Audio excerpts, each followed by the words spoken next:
Good evening, I'm Jeff Lyons. It is Sunday night, October the 12th, 9 o'clock, time for the First Alert Weather Show at 9 p.m. We do this every night, live stream, and it offers you a chance to chime in with questions, comments, anything you want on our 14 News Facebook page. I'll check out your comments in a little bit. Michael Fecka is spending time with his family today. They came in, I think, for the Fall Festival, so we wanted him to have some time with them. And that's why you're stuck with me tonight. So we'll move right ahead here. We actually have some things to talk about here with the weather this evening. First off, of course, we have cool temperatures again overnight. We will likely drop into the upper 40s. This morning we got right down to 50. So, 49, 48, not out of the question. It's going to be warm through the week, at least warmer than normal, with temperatures in the mid to upper 70s to near 80. The typical high this time of the year is around 72, so a few extra degrees in there. And then the big news tonight, we're looking ahead to next weekend for the chance for some rain and possibly some thunderstorms too. Our rain chances are zeroed out through Friday and then at about 60% for both Saturday and Sunday. This is a setup, by the way, for Saturday, Sunday. We have a cold front coming in. Now keep in mind the air ahead of this front is not going to be particularly moist. In other words, the dew points are still going to run in the 50s, so we may be limited on how much rain we can generate. However, as that cold front moves in, we have some showers and storms possible on Saturday afternoon, Saturday night, and early Sunday, excuse me, before it moves off to the east. And we clear out again then on Monday.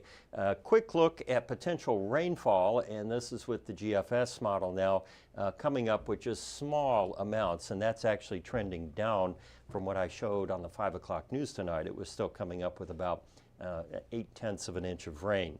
Temperatures up to that point will stay well above the normal high of 72 and then retreat with the passage of the cold front. We will drop it back down to about 69 there on Monday. 59 degrees right now. We are among the coolest spots in the Ohio Valley now. Still 72 at St. Louis, 61 in Birmingham, and 59 way up there in Detroit. Even Duluth right now is at 59, so we're the same as the western edge there of Lake Superior. Current temps closer to home here range from 58 at Paducah, 62 up at Columbus, and Buffalo there on Lake Erie at 55. And right around the tri-state, Mount Carmel showing 58 at this time, Madisonville 57, Newburgh at 60, and Lewisport at 55, Hawesville the same. Today we got up to 77. We dropped down to 50 this morning, which is pretty much in line with the average, at least on the low end it was. Friday was our coolest day. We only got up to 69. Over the weekend here, we've kind of rebounded into the lower 70s, and we will likely see flirtation with that 80-degree mark most of this week. For the month, we haven't had any additional rain since last week's nearly 3 inches, 1.53 above normal now for the month, and our average temperature has trended down with these cool nights, but we're still about 4.5 degrees warmer than normal. The drought monitor updated last Thursday. And, a lot has happened here since then, or actually not much has happened, no rain anyway, but our drought classification was actually eased up a little bit to just abnormally dry and no drought right along and south of the Ohio River. Now we are going to need some rain to stay out of drought jail as the drought monitor updates next week.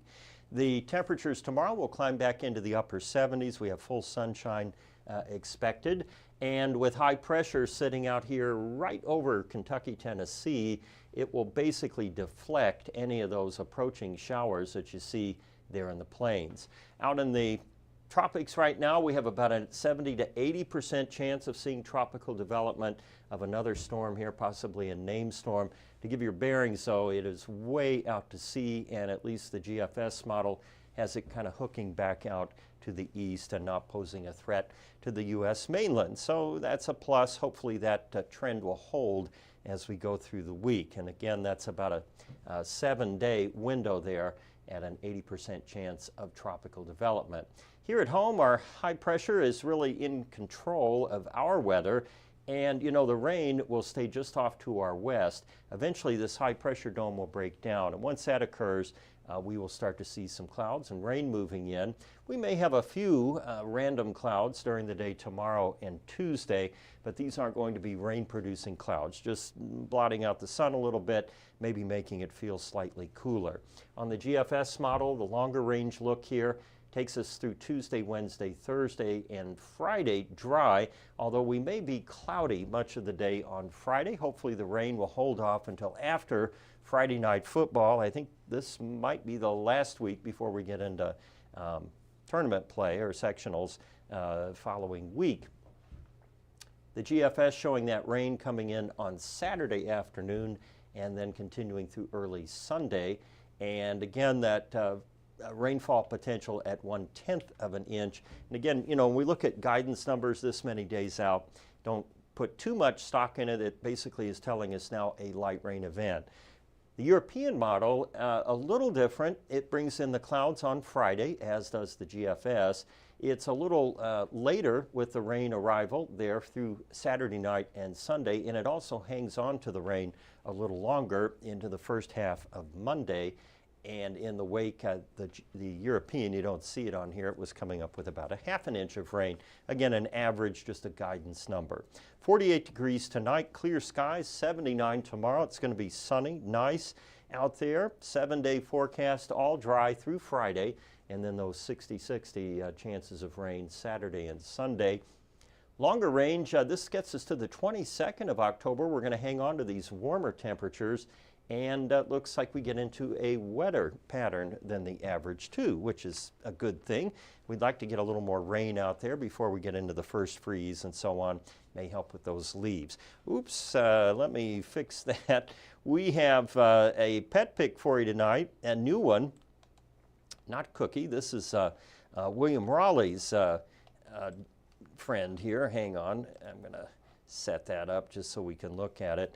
And this was taken, I think, recently. I'm not, oh, no, that's not, let me do it here. All right, I got to put the glasses on. You know we're in trouble here if we're getting the glasses on. There it is, right there. That's Tesla and enjoying the trains. You know, Will Raleigh is a big rail fan. All right, let me get on Facebook here and see if you all have any questions. And while I do that, I hope you've been having a great weekend. If you got down to the Fall Festival, you ran into some people you know and had some fun down there. We've got Lenny Howard on, who likes the warm weather. Jeff Miller never feels stuck with me. You haven't had to live with me. You might want to take a poll of people that have lived with me. That would, there are 4 that I can think of, right? My family. I'm usually pretty quiet, you know, reserved and not too crazy.